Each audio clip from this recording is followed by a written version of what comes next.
Okay, so hopefully कि अभी ठीक से मेरी आवाज़ आप तक पहुंच रही होगी। आज का टॉपिक हम लोगों का है दैट इज़ माइक्रोस्कोपी। और इस क्लास में हम लोग कंपैरेटिव एनालिसिस करेंगे लाइट माइक्रोस्कोप का और इलेक्ट्रॉन माइक्रोस्कोप का। इलेक्ट्रॉन माइक्रोस्कोप के फर्दर जो टाइप्स हैं दैट इज़ सेम और 10, जहां से आपके एग्जाम में क्वेश्चंस बन करके आते हैं कि किस तरीके का सवाल आपसे बनता है इन दोनों टॉपिक से।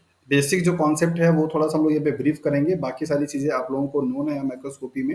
ऐसा कुछ नया यहाँ पे नहीं होगा। नॉर्मली ये माइक्रोबायोलॉजी का एक टेक्निक है जो कि मॉलिक्यूलर बायोलॉजी में भी, जेनेटिक्स में भी सब जगह आपको देखने को मिलता है, यूज होने को मिलता है। और किसी भी माइक्रोस्कोप में सबसे ज़्यादा जो इंपॉर्टेंट पॉइंट्स हैं that is two, that is magnification power and second one is the resolution power. किसी भी माइक्रोस्कोप का जो रेजोल्यूशन पावर है वो उसकी एफिशिएंसी को बताता है कि वो कितना ज़्यादा हाईली एफिशिएंट है। जैसे अगर आपसे पूछा जाएगा कि माइक्रोस्कोप में, लाइट माइक्रोस्कोप और इलेक्ट्रॉन माइक्रोस्कोप में ज़्यादा एफिशिएंट कौन है, तो डेफिनेटली आप इलेक्ट्रॉन माइक्रोस्कोप को बताते हैं, राइट। सो वहाँ पे इसका मतलब ये हो जाता है कि उस माइक्रोस्कोप का रेजोल्यूशन पावर क्या है, ज़्यादा है। रेजोल्यूशन पावर बेसिकली किसी लेंस का एक ऐसी एबिलिटी होती है जो कि किसी भी टू क्लोजली प्लेस किए गए ऑब्जेक्ट के बीच का जो डिस्टेंस है उसको क्लियरली क्या करे, दैट इज एबल हो उसको सी कर देखने के लिए।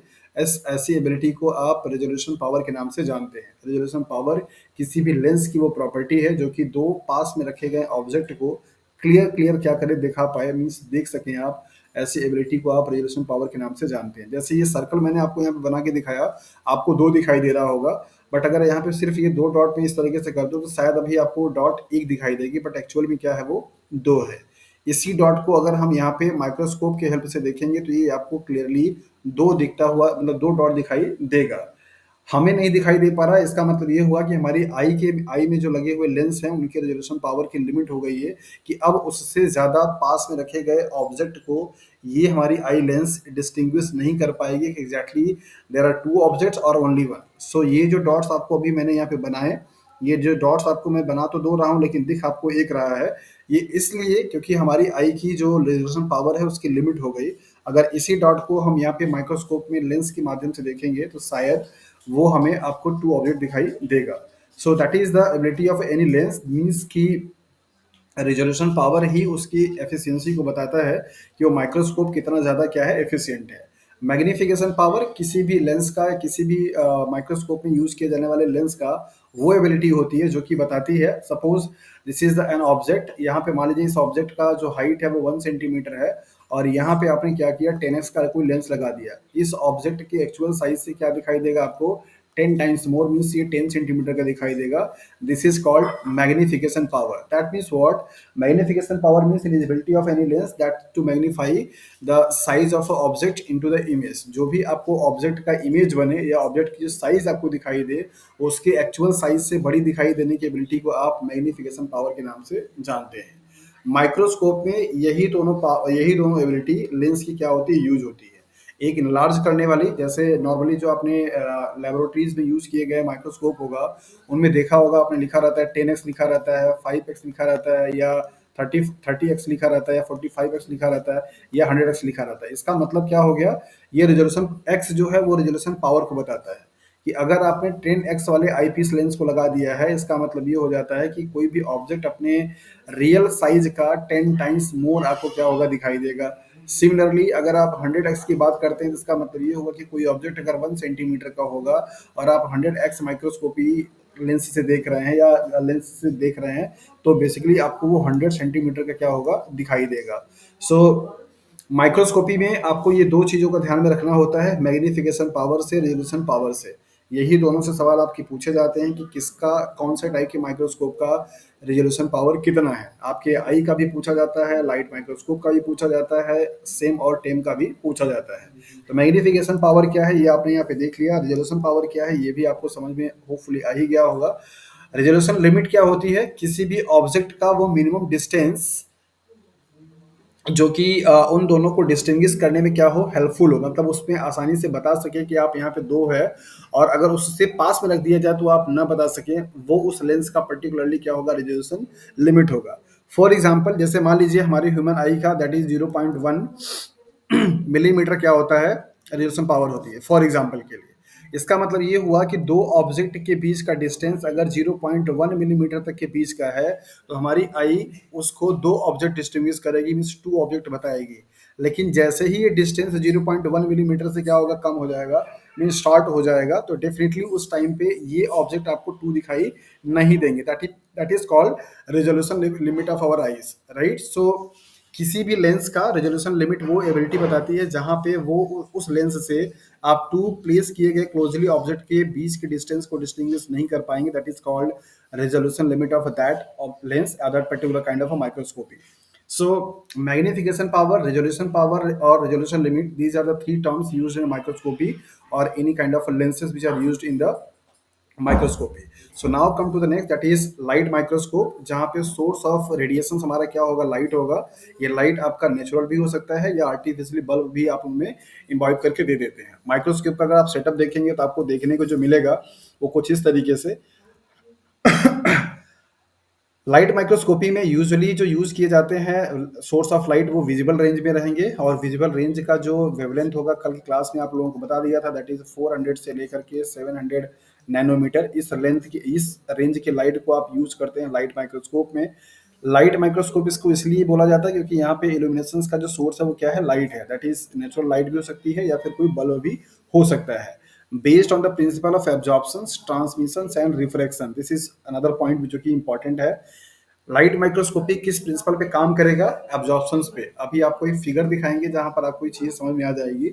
एब्जॉर्प्शंस क्या है, ये कल की क्लास में आप लोगों ने देख लिया। ट्रांसमिशन और रिफ्रैक्शन, ये सब लाइट की प्रॉपर्टी है। जब भी कभी लाइट किसी लेंस से या किसी प्रिज्म से पास आउट होकर के जाता है तो ये सारी प्रॉपर्टी क्या होती है, वहां पे शो होती है।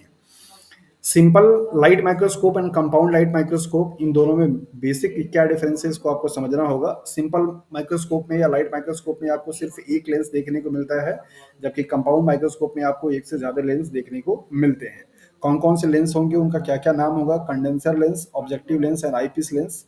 और माइक्रोस्कोपी से मीन्स लाइट माइक्रोस्कोपी से आप दोनों ही टाइप के सेल्स को देख सकते हैं, दैट इज द लिविंग को और नॉन लिविंग सेल्स को। किसी भी लिविंग फेनोमेना को अगर आपको देखना होता है तो आप लाइट माइक्रोस्कोपी यूज करते हैं, और अगर कोई स्लाइड आपने प्रिपेयर की है परमानेंटली, अगर वहां पे डेड भी हो जाता है तो भी आपको लाइट माइक्रोस्कोपी आप यूज कर सकते हैं।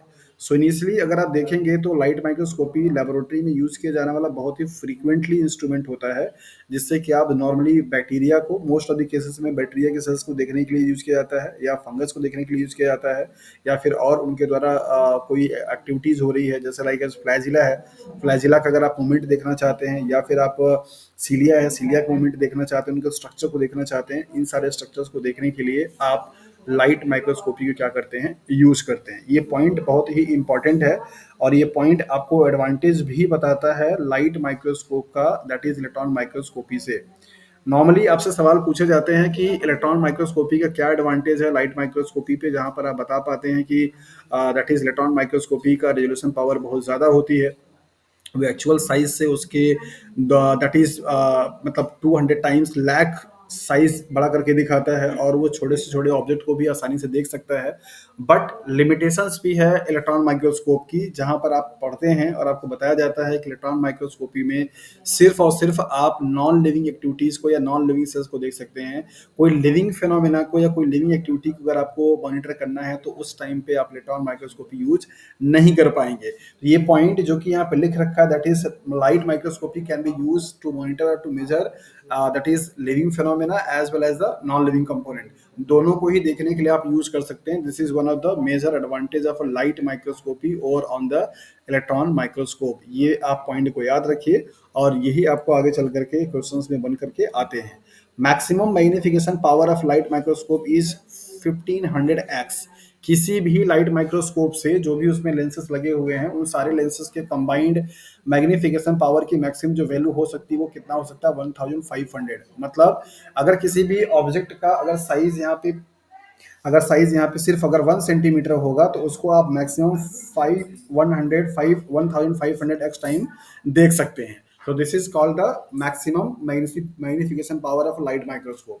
और ये 1500x जो टाइम आप लार्जर देख पाते हैं, ये क्यूमुलेटिव इफेक्ट होता है जो भी लेंस लगे होते हैं, लाइक है जहाँ पे कंडेंसर लेंस है, ऑब्जेक्टिव लेंस है और आईपीस लेंस है, इन तीनों की वैल्यू को मिला करके मैक्सिमम जो मैग्निफिकेशन पावर हो सकती है किसी भी लाइट माइक्रोस्कोप का, वो 1500x ही हो सकता है, उससे ज्यादा आपको देखने को नहीं मिलेगा। ये दोनों ही पॉइंट आपके एग्जाम में आए हुए हैं।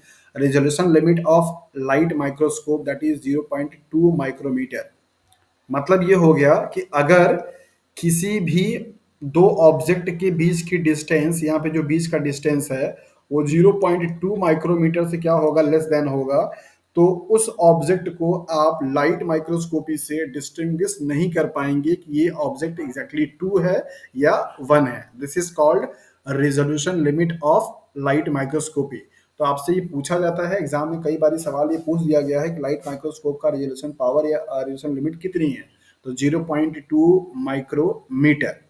मतलब कोई भी दो ऑब्जेक्ट जो रखे गए हैं, प्लेस किए गए हैं, उनके बीच का डिस्टेंस अगर 0.2 माइक्रोमीटर से कम होगा तो उस ऑब्जेक्ट को आप लाइट माइक्रोस्कोपी से देख करके डिस्टिंग्विश नहीं कर पाएंगे। रेजोल्यूशन जो पावर होगी वो किस किस चीज पे डिपेंड करेगा, और कैसे आप डिसाइड करेंगे किसी भी लेंस का कि वो रेजोल्यूशन पावर उसकी ज्यादा होगी या कम होगी। सबसे ज्यादा जो इंपॉर्टेंट रोल प्ले करता है वो दैट इज वेवलेंथ। वेवलेंथ के बेसिस पे ही आप डिसाइड कर पाते हैं कि किसका रेडिएशन पावर ज्यादा होगा, किसका कम होगा।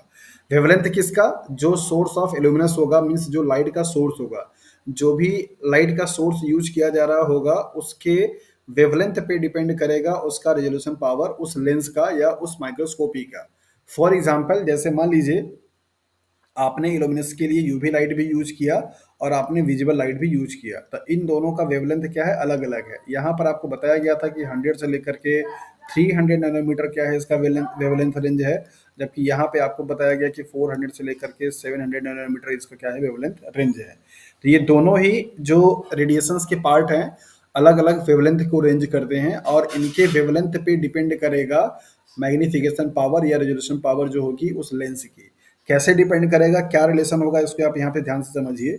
वेवलेंथ में मीन्स दैट इज, अगर वेवलेंथ को आप लेमडा से रिप्रेजेंट करते हैं तो लेमडा में रेजोल्यूशन पावर में जो दैट इज रिलेशन है वो कैसा है, इनवर्सली है। ये इनवर्सली का मतलब क्या हुआ कि अगर किसी भी सोर्स ऑफ लाइट का वेवलेंथ की वैल्यू ज्यादा है तो रेजोल्यूशन पावर क्या होगी, कम होगी। वेवलेंथ का वेवलेंथ की वैल्यू अगर क्या है, शॉर्ट है, इसका मतलब उसकी पावर क्या होगी, ज्यादा होगी। ये कॉन्सेप्ट आपको यहाँ पे समझने के बाद आप आसानी से बता पाएंगे कि इलेक्ट्रॉन माइक्रोस्कोपी बेहतर क्यों है। क्योंकि इलेक्ट्रॉन माइक्रोस्कोपी में आप इलेक्ट्रॉन का बीम यूज करते हैं, और इलेक्ट्रॉन का बीम जो होता है उसका वेवलेंथ विजिबल लाइट के वेवलेंथ से काफी कम होती है। सो शॉर्टर वेवलेंथ होने की वजह से इलेक्ट्रॉन माइक्रोस्कोपी का रेजोल्यूशन पावर कई गुना ज्यादा है as compare to the light microscopy के। बिकॉज लाइट माइक्रोस्कोपी में जो आप यूज करते हैं रेडिएशन, वो क्या होता है, विजिबल रेंज का होता है, और विजिबल रेंज की वेवलेंथ क्या है आपको, ये 400 से 700 नैनोमीटर बताई जाती है, जबकि इलेक्ट्रॉन का आपको बहुत बहुत कम वेवलेंथ देखने को मिलता है। तो उसकी वेवलेंथ रेंज बहुत छोटी होती है, इस वजह से पावर उसका क्या होता है, ज्यादा होता है। तो ये वेवलेंथ में रेजोल्यूशन पावर का जो रिलेशन है वो कैसा है, दैट इज द इनवर्सली है। मतलब अगर वेवलेंथ की वैल्यू क्या होगी, ज्यादा होगी, तो इसकी पावर क्या होगी, कम होगी। और रेजोल्यूशन लेंथ की वैल्यू अगर कम होगा तो पावर क्या होगा, ज्यादा होगा। अभी ये फॉर्मूले से भी आपको देख के समझ में आ जाएगा। फिलहाल ये फिगर आपको बताता है लैटिस लाइट माइक्रोस्कोपी को लेकर के। यहाँ पे ये सारी जो चीजें होती हैं प्रैक्टिकल हैंड के लिए आपको समझना जरूरी है। एग्जाम में तो आपसे ऐसे सवाल नहीं पूछे जाते हैं। ये फाइन ट्यूनिंग करने के लिए होता है, ये बेस लाइन ट्यून करने के लिए होता है, ये आपका पूरा स्टेज है जहाँ पे आप स्लाइड प्रिपेयर जो किए रहते हैं उसको आप यहाँ पे रखते हैं। इसको करने के लिए माइक्रोस्कोपी को सेट करने का सिंपल तरीका होता है, स्लाइड आप लगा करके पहले इस पूरे स्टेज को सबसे नीचे ले जाते हैं, और इसके बाद आप यहाँ पे देखते रहते हैं आई पीस में, और फिर आप इसको धीरे धीरे क्या करते हैं, ऊपर ले जाते हैं। जिस किसी वैल्यू पर आपको थोड़ा सा विजिबिलिटी दिखाई देना शुरू कर जाता है वहां पे आप रुक करके इसको ट्यून करते हैं, देन इसके बाद फाइन ट्यून आप इससे कर लेते हैं तो प्रॉपर आपको देखने को मिल जाता है। ये नीचे आपका सोर्स ऑफ लाइट होता है, यहाँ पे एक लेंस लगी होती है, इस लेंस से क्या होता है, लाइट पास आउट होता है, यहाँ स्पेसिमेन पे जाता है, स्पेसिमेन से लाइट पास आउट होकर के फिर यहाँ पे जाएगा, यहाँ पे भी लेंस लगे होते हैं, फिर अल्टीमेटली आपको यहाँ पे भी एक लेंस लगा होगा। 3 लेंस आपके यहाँ पे देखने को मिल जाते हैं। जैसे कि आप यहाँ देख पा रहे हैं कंडेंसर लेंस है, जो कि यहाँ पे लगा होगा, जो कि लाइट को कंडेंस करता है और मोर फोकस्ड करता है प्रॉपर तरीके की विजिबिलिटी के लिए। ऑब्जेक्टिव लेंस जो कि इस स्पेसिमेन के ऊपर मीन्स यहाँ पे लगे होते हैं, ये वेरिएबल रेंज में भी आते हैं। 5x भी आता है, और इसके बाद 10x भी आता है, फिर 45x भी आता है, और 100x भी आता है। तो ये आपके ऑब्जेक्टिव लेंस हो जाते हैं। देन इसके बाद आई पीस लेंस होती है जो कि यहाँ पे लगी होती है, वो खुद की अपनी आंख भी होती है आपकी। तो इस तरीके से एक्चुअल जो ऑब्जेक्ट का साइज होता है उसका साइज काफी ज्यादा फाइन और काफी ज्यादा बड़ा आपको देखने को मिलता है अंडर द लाइट माइक्रोस्कोप का। So this is the picture of light microscope, और इनके वर्किंग प्रिंसिपल के बारे में आपने जान लिया कि लाइट जब स्ट्राइक करती है किसी भी लेंस पे तो और ज़्यादा क्या करती है, प्रिसाइज हो जाती है, कंडेंस हो जाती है, और इसके बाद वो ऑब्जेक्ट पे फोकस करती है। ऑब्जेक्ट से लाइट जब ट्रांसमिट होती है तो वहाँ पे, यहाँ पे देखिए फर्स्ट टाइम पे क्या होगा, एब्जॉर्प्शन हो रहा होगा, इसके बाद यहाँ पे ट्रांसमिशन होगा, फिर आपको रिफ्लेक्ट होकर के आपकी आंख में उसकी इमेज बनती हुई दिखाई देती है। ये वो फॉर्मूला है जिस फॉर्मूले से आप बेसिकली बता पाते हैं कि क्या रिलेशन है, दैट इज रेडिएशन पावर का, जहाँ पर आपको एन साइन अल्फा और ये लेमडा की जो वैल्यू है ये बताता है न्यूमेरिकल अपर्चर को, एंगुलर अपर्चर की वैल्यू जितना ज़्यादा होगी उतना ही ज़्यादा क्या होगा, रेडिएशन पावर होगा। वेवलेंथ की वैल्यू जितना ज़्यादा होगा उससे उतना क्या होगा, कम पावर होगा, दैट इज रेजोल्यूशन पावर की। तो एंगुलर अपर्चर में मीन्स एन में, और इसके साथ साथ में वेवलेंथ में जो रिलेशन है वो यूनिवर्सली का है। और अलग अलग दैट मीन्स रेडिएशन पावर का इन दोनों से रिलेशन कैसा है, एंगुलर अपर्चर का डायरेक्टली है और वेवलेंथ का क्या है, इनवर्सली है। तो जहां कहीं पे भी एंगुलर अपर्चर की वैल्यू ज्यादा दिखाई दे, इसका मतलब उसका micro that is radiation power क्या होगा, ज्यादा होगा। इसके बाद यहाँ पे देखा जाए डार्क फील्ड माइक्रोस्कोपी, जो कि लाइट फील्ड का ही एक वेरियस दैट इज टाइप होता है, वेरिएबिलिटी होती है, जहाँ पे बैकग्राउंड आपका पूरा डार्क होता है और जो चीज़ आपको देखनी होती है वो आपको प्रॉपर तरीके क्या होता है, दिखाई दे जाता है। इसके लिए सबसे ज़्यादा जो चीज़ इंपॉर्टेंट है आपको समझने के लिए वो यही है, आपको यहाँ पे बताया जा रहा है कि इस लाइट डार्क फील्ड माइक्रोस्कोपी में क्या करते हैं, use to eliminate the unstain. Simple सा यहाँ पे एक लाइन लिख रखा है और यही एग्जाम में क्वेश्चंस बन करके आते हैं आपके। लाइट माइक्रोस्कोपी जो कि कंपाउंड आपने पढ़ा, उसमें आप नॉर्मली स्पेसिमेन को देखने के लिए अलग अलग स्टेन को, डाई को क्या करते हैं, यूज करते हैं, जिसको क्या आप स्टेनिंग डाई के नाम से जानते हैं। स्टेनिंग डाई आपका मेलासाइड ग्रीन हो सकता है, सैफरनिन हो सकता है, क्रिस्टल वायलेट हो सकते हैं, ब्लू हो सकती है, ट्राइपेन ब्लू हो सकता है, कुछ भी, मतलब अलग अलग स्पेसिमेन को स्टेन करने के लिए अलग अलग डाई क्या किए जाते हैं, यूज की जाती है। सो लाइट माइक्रोस्कोपी में किसी भी स्पेसिमेन को, किसी भी ऑर्गेनिज्म को आपको देखने के लिए उसके हिसाब से क्या करना पड़ता है, आपको स्टेनिंग डाई यूज करनी पड़ती है, दैट इज उसके केस में। बट डार्क फील्ड के केस में क्या होगा कि आप बगैर स्टेनिंग किए हुए ही अनस्टेन स्पेसिमेन को भी आप देख पाते हैं। ऐसा इसलिए क्योंकि उसके उसका सराउंडिंग का जो बैकग्राउंड होता है वो पूरा डार्क हो जाता है, और जो भी स्पेसिमेन होगा वो पूरा कंट्रास्ट आपको क्या होगा, लाइट दिखाई देना शुरू हो जाता है। तो जब बैकग्राउंड को डार्क कर दिया जाएगा तो जो भी स्पेसिमेन होगा वो कंट्रास्ट दिखेगा, that is why there is no need of staining. इसलिए यहाँ पे कोई स्टेन करने की जरूरत नहीं होती है। और ये इसका क्या है, एडवांटेज है कि अगर किसी स्पेसिमेन को आप नेचुरली विदाउट स्टेनिंग करने के टाइम पे क्या होता है कि मोस्ट ऑफ दी ऑर्गेनिम्स क्या होते हैं, किल हो जाते हैं। तो अगर आपको किसी को बगैर मारे, मतलब लिविंग कंडीशंस में नेचुरली देखना है बगैर स्टेनिंग किए हुए, तो आप उस केस में डार्क फील्ड माइक्रोस्कोपी क्या करते हैं, यूज कर देते हैं।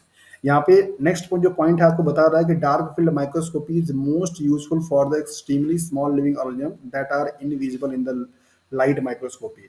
लाइट माइक्रोस्कोपी से जिन माइक्रो ऑर्गेनिज्म को आप नहीं देख पाते हैं उनको देखने के लिए डार्क फील्ड माइक्रोस्कोपी क्या की जाती है, यूज की जाती है।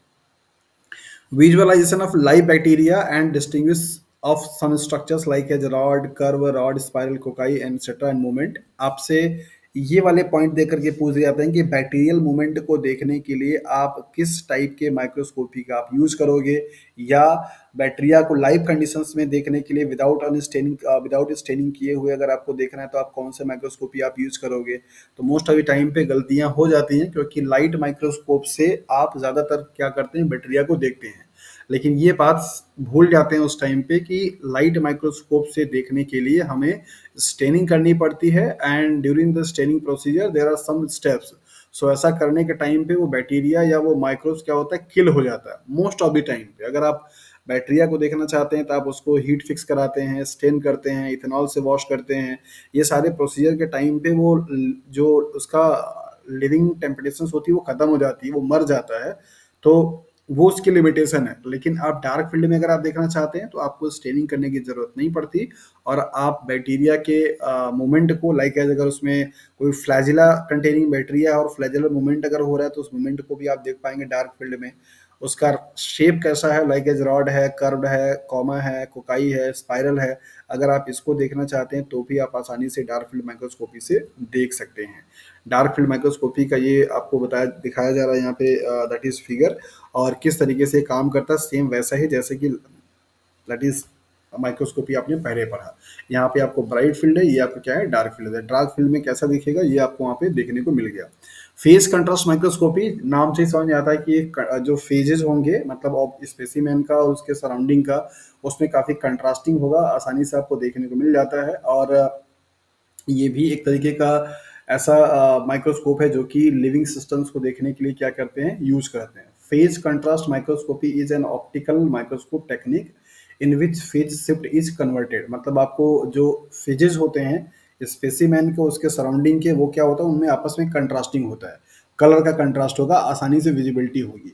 Phase contrast microscopy useful for looking a specimen that are both colourless and transparent. ये पॉइंट आपके लिए इंपॉर्टेंट है, उन स्पेसिमेन को देखना जो कि आपके ट्रांसपेरेंट हैं या फिर क्या है, कलरलेस हैं, कोई कलर नहीं है। ऐसे स्पेसिमेन को देखने के लिए आप फेज कंट्रास्ट माइक्रोस्कोपी यूज करते हैं। और एक पॉइंट यहाँ पे ये भी है, that is phase contrast microscopy made is possible for biologist to study living cells and how they proliferate through the cell division. मतलब किसी भी बैक्टीरिया का, किसी भी लिविंग सेल्स का आपको सेल डिवीजन की प्रोसेस देखनी है, कैसे वो एक से दो बन रहे हैं, एक सेल से दो का डिवीजन हुआ, ये जो प्रोलिफरेशन की प्रोसेस हो रही है, इस चीज को देखने के लिए फेज कंट्रास्ट माइक्रोस्कोपी आप यूज करते हैं। तो तीनों ही माइक्रोस्कोपी का अलग अलग कंडीशंस में यूज है। लाइट माइक्रोस्कोपी जो कि ब्राइट फील्ड का था, उसको आपने यूज किया नॉर्मल बैक्टीरिया को देखने के लिए, जो कि लिविंग भी हो सकता है और नॉन लिविंग भी हो सकता है। डार्क फील्ड में आपने कोई स्टेनिंग का प्रोसेस यूज नहीं किया, विदाउट विदाउट स्टेनिंग किए हुए ही लिविंग सिस्टम को देखने के लिए या लिविंग फिनोमिना को देखने के लिए आपको यूज किए जाते हैं, खास करके उसमें बैक्टीरियल मूवमेंट जो हो रहा है। तीसरा यहाँ पे बताया गया फेज कंट्रास्ट माइक्रोस्कोपी, जो कि दो पॉइंट आपको इंपॉर्टेंट है याद रखना। फेज कंट्रास्ट माइक्रोस्कोपी आप उन कंडीशंस में यूज करते हैं जहां पे जो डील किए जाने वाला स्पेसिमेन है वो कैसा हो, कलरलेस हो या ट्रांसपेरेंट है, और कोई सेल डिवाइड कर रही है, प्लोरीफरेशन की प्रोसेस हो रही है या नहीं हो रही है, ये मेजरमेंट करने के लिए, देखने के लिए आप फेज कंट्रास्ट माइक्रोस्कोपी क्या करते हैं, यूज करते हैं। यहाँ पे आप देख सकते हैं, ये आपको स्ट्रक्चर दिखाया जा रहा है फेज कंट्रास्ट का, जिसमें ये आपका स्पेसिमेन है, ये जो कंट्रास्ट वाले कलर दिखाई दे रहे हैं। तो इस तरीके से विजिबिलिटी आपको देखने को मिलती है। प्रैक्टिकल हालांकि आपको नहीं करना है, आपको एग्जाम में क्वेश्चंस निकालने हैं, बनाने हैं, और उनके लिए आपको जिन पॉइंट को ध्यान में रखना है वो मैंने हाईलाइट पहले ही कर दिए और आपको बता दिए। तो लाइट माइक्रोस्कोपी का जो कॉन्सेप्ट है आपने यहाँ पे देख लिया। फ्लोरिसेंस माइक्रोस्कोपी भी एक लाइट माइक्रोस्कोपी कैटेगरी के टाइप्स में आता है, जहाँ पे फ्लोरिसेंट डाई क्या किए जाते हैं, यूज किए जाते हैं, जो कि लाइट देती हैं, एक्सपोजर देती हैं, जब उन पे कोई एक्सटर्नल सोर्स ऑफ लाइट डाली जाती है। Uses a mercury arc lamp as a source of UV light. Fluorescence microscopy में यूवी लाइट का जो सोर्स होता है उसमें मरकरी लैंप लगी हुई होती है, ये भी एग्जाम में क्वेश्चन आपके बने हुए हैं। The basic principle of fluorescence microscopy is to stain the component with fluorescent dye. जो भी कंपोनेंटों को आपको स्टडी करना है, सपोज फ्लैजिला को स्टडी करना है या सीलिया को करना है या सेल वॉल को करना है, उस कंपोनेंट को आप क्या करते हैं, फ्लोरेसेंट डाई से क्या करते हैं, स्टेन कर देते हैं, मीन्स एक तरीके का पूरा उसकी स्टेनिंग कर देते हैं, और जहां जहां कहीं पे भी वो स्टेनिंग होगा वो आसानी से आपको क्या करेगा, लाइट दिखाई देता है।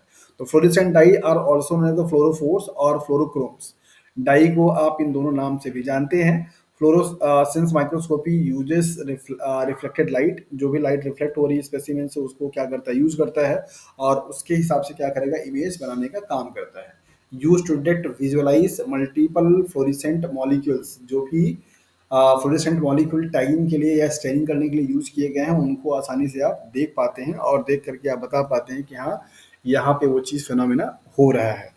सो बेसिकली फ्लोरेसेंस माइक्रोस्कोपी में जो चीज़ समझने वाली और जानने वाली है वो यही है कि इसमें ये डिफर कैसे है। यहाँ पे आप फ्लोरेसेंस डाई का यूज करते हैं, जिनको कि आप फ्लोरोफोर्स या फ्लोरोक्रोम के नाम से भी जानते हैं, और इस तरीके की माइक्रोस्कोपी आप यूज कर सकते हैं, that is to identify structures in fixed and live biological samples. किसी भी लाइव बायोलॉजिकल सैंपल्स में या कोई फिक्स्ड किया हुआ स्पेसिमेन सैंपल है, उनमें स्ट्रक्चर्स को आइडेंटिफाई करने के लिए आप क्या करते हैं, यूज करते हैं। So this is the brief idea about the that is fluorescence microscopy. ये आपको इमेज देखने को मिलता है। ये चलाने के लिए जिस रूम में रखा जाता है, ये पूरा रूम पूरी तरीके से ब्लैक शीट से कवर किया जाता है, डार्क रूम रहता है, वहाँ पे और भी कोई एक्सटर्नल सोर्स ऑफ लाइट का एक्सपोजर नहीं होना चाहिए, तब जाकर के ये प्रॉपर आपको देखने को मिलता है। ये जो ग्रीन और ऑरेंज या ब्लू कलर आपको दिखाई दे रही है, सब फ्लोरेसेंट डाइट की वजह से दिख रहा है, और आप इमेज देख करके बहुत ही अच्छे से समझ पाएंगे कि हाँ कौन सा चीज़ का क्या इमेज है। So this is a brief idea about the light microscopy, how there are different types and their applications in different processes. कैसे आप उनके types को समझते हैं as well as उनके applications के basis पे भी आप उनको समझ सकते हैं. Now come to the next, that is electron microscopy. Electron microscopy का working principle light microscopy के working principle से थोड़ा सा slightly different है. पहला ये कि यहाँ पे जो लेंस यूज होता है वो उनसे डिफर होता है. दूसरा, यहाँ पे सोर्स ऑफ इल्यूमिनेंस जो यूज होती है, ये यहाँ पे क्या है, इलेक्ट्रॉन का बीम होता है, जबकि वहाँ पे क्या होता है, दैट इज द लाइट होता है. So uses a beam of a accelerated electron as a source of illuminance means as a source of light या इल्यूमिनेंस के लिए इलेक्ट्रॉन के बीम को क्या किया जाता है, यूज किया जाता है. इसकी स्पीड बहुत ज़्यादा होती है और लाइट के इलेक्ट्रॉन के बीम के यूज करने के बेसिस पे इलेक्ट्रॉन माइक्रोस्कोपी ज़्यादा बेहतर एक माइक्रोस्कोप बताया जाता है as compare to the light microscope से. Wavelength of electron can be up to that is 1 lakh times shorter than that of the visual light. मतलब आपको बताया जा रहा है कि इसकी जो इलेक्ट्रॉन बीम की जो वेवलेंथ होगी वो लगभग आपको यहाँ पे 1 लाख ज़्यादा टाइम्स छोटा है किससे, विजिबल लाइट से. तो मैंने आपको पहले ही बताया था कि लेमडा की जो वैल्यू है उसमें रिलेशन कैसा है, रिलेशन पावर में, दैट इज द इनवर्सली. जिसका वेवलेंथ की वैल्यू छोटी होगी मीन्स जिस सोर्स ऑफ इल्यूमिनेंस की वेवलेंथ का वैल्यू शॉर्टर होगा उसका रेजोल्यूशन पावर क्या होगा, हाई होगा. So as you can see here, that is electron beam has very very short wavelength, so that's why इनका जो रिजोल्यूशन पावर होगी वो क्या होगी, बहुत ही ज़्यादा होगी, राइट. सो कभी कभी आपसे डायरेक्टली क्वेश्चन यही पूछ देता है कि इलेक्ट्रॉन माइक्रोस्कोपी का रेजोल्यूशन पावर ज़्यादा क्यों है, ऐसा क्या है उसमें. तो वहाँ पे ऑप्शन आपको लेंस का भी दिया रहेगा, वहाँ पे ऑप्शन आपको और भी कुछ दिए रहेंगे, बट आपको ये समझना होगा कि जो उस माइक्रोस्कोपी में एल्यूमिनस यूज किया जा रहा है, एल्यूमिनेशन के लिए जो यूज किया जा रहा है सोर्स, वो इलेक्ट्रॉन बीम है. इलेक्ट्रॉन बीम का जो वेवलेंथ है वो बहुत ज़्यादा शॉर्ट है, जिसकी वजह से उसकी वेवलेंथ मतलब रेजोल्यूशन पावर क्या है, ज़्यादा है. Electron microscopy have a higher resolution power than the light microscopy. Light microscope के कंपैरेटिवली इलेक्ट्रॉन माइक्रोस्कोप का रेजोल्यूशन पावर क्या होगा, ज़्यादा होगा. क्वेश्चन मार्क अगर यहीं पे लग जाएगा वाई, तो आपको इसको समझना होगा कि यहाँ पे ऐसा क्यों है, just because of the shorter wavelength of a electron beam used in the light electron microscopy. So यहाँ पर आपको इसका एक डायग्रामेटिक रिप्रेजेंटेशन दिखाया जा रहा है कि किस तरीके से चीज़ें होती हैं. ये इन्वर्ट होता है, जैसे वहाँ पर आपने देखा था कि लाइट का सोर्स नीचे था, यहाँ पे इलेक्ट्रॉन का बीम क्या होता है, छोटा मतलब ऊपर की तरफ होता है. और ये ऐसा आपको सिंपल जो दिख रहा है ऐसा होता नहीं है. और मैंने अपने एमएससी के टाइम पे इलेक्ट्रॉन माइक्रोस्कोपी का एक्सपोजर मतलब एक्सपीरियंस किया था. हम लोगों की ट्रेनिंग हुई थी उस टाइम पे, तो वहाँ पे गए थे, हम लोग देखे थे. पूरा एक बड़ा सा रूम होता है और उसको चलाने के लिए एक आदमी पूरा प्रॉपर उसको केयर देखता रहता है ध्यान से. और सबको अलाउ नहीं होता वहाँ पे जा करके देखने के लिए, और बड़ा ही अच्छे से मतलब हिसाब से रखा जाता है. सबको अलाउ नहीं है देखने के लिए, ना ही किसी को टच करने के लिए. टच हम लोगों को भी नहीं करने को दिया गया था. तो इलेक्ट्रॉन माइक्रोस्कोपी पूरा एक रूम का साइज का पूरा एरिया रहता है, उसमें अच्छे से उसको फिक्स किए रहते हैं. और वहाँ पे सोर्स ऑफ इलेक्ट्रॉन का बीम जो होता है अलग से आपको ऐसे दिखेगा, जिस तरीके से एसी में आप देखते हैं कि पूरा एयर को एग्जॉस्ट करने के लिए रहता है, वैसे ही आपको पाइप लगी हुई होती है इलेक्ट्रॉन को बीम पे डालने के लिए. तो ये एक सिंपल रिप्रेजेंटेशन है जिसमें आपको दिखाया जा रहा है कि उसके क्या क्या पार्ट होंगे. इलेक्ट्रॉन का यहाँ पे सोर्स है, कंडेंसर लेंस है, कंडेंसर अपर्चर है, फिर इसके बाद सैंपल है जिसको आपको रखना होता है.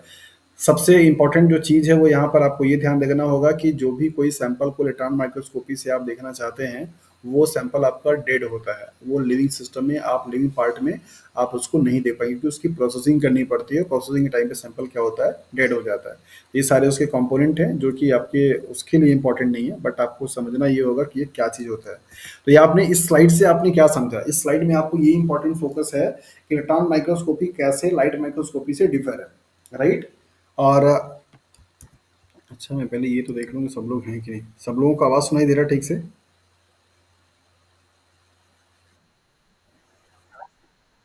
अच्छा, ओके, थैंक यू.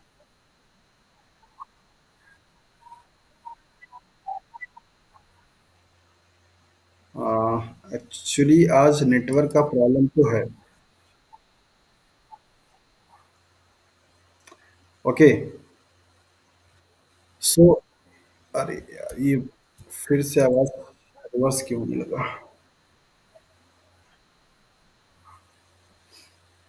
मुझे ही मेरी आवाज़ सुनाई दे रही है.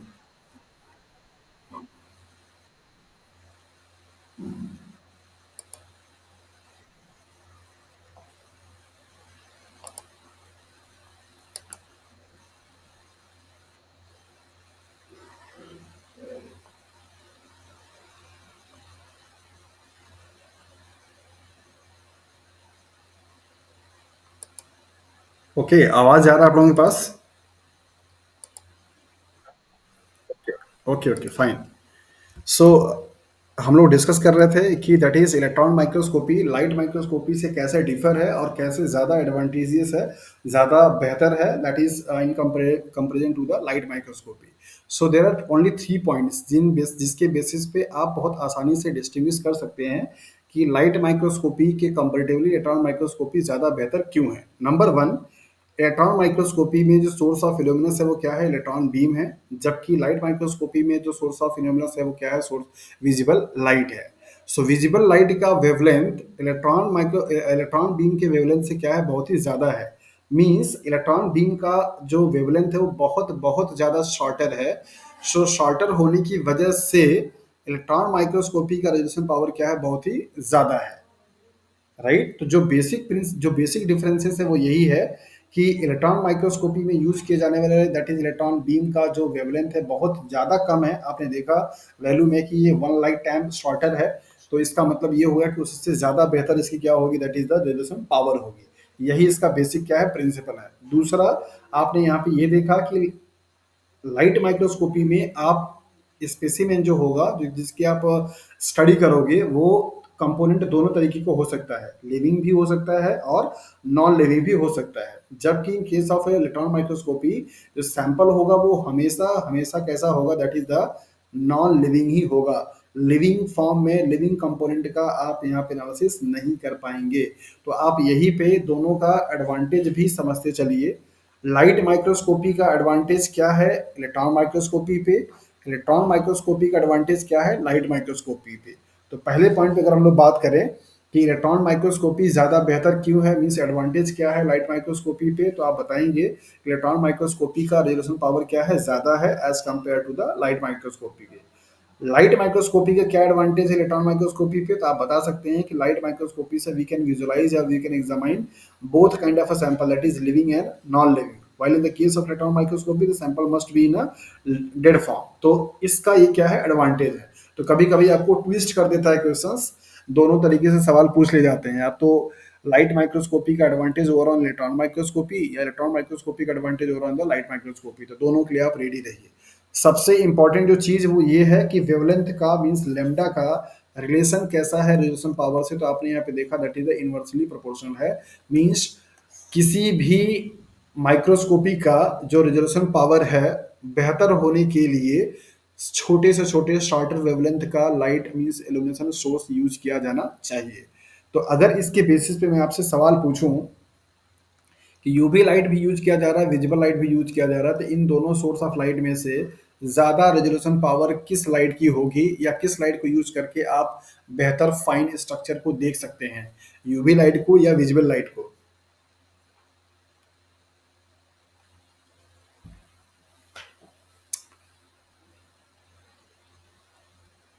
हाँ जी।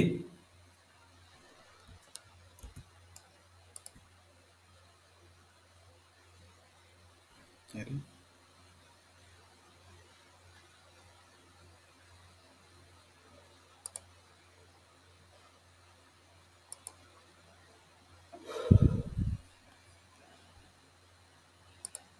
बताइए।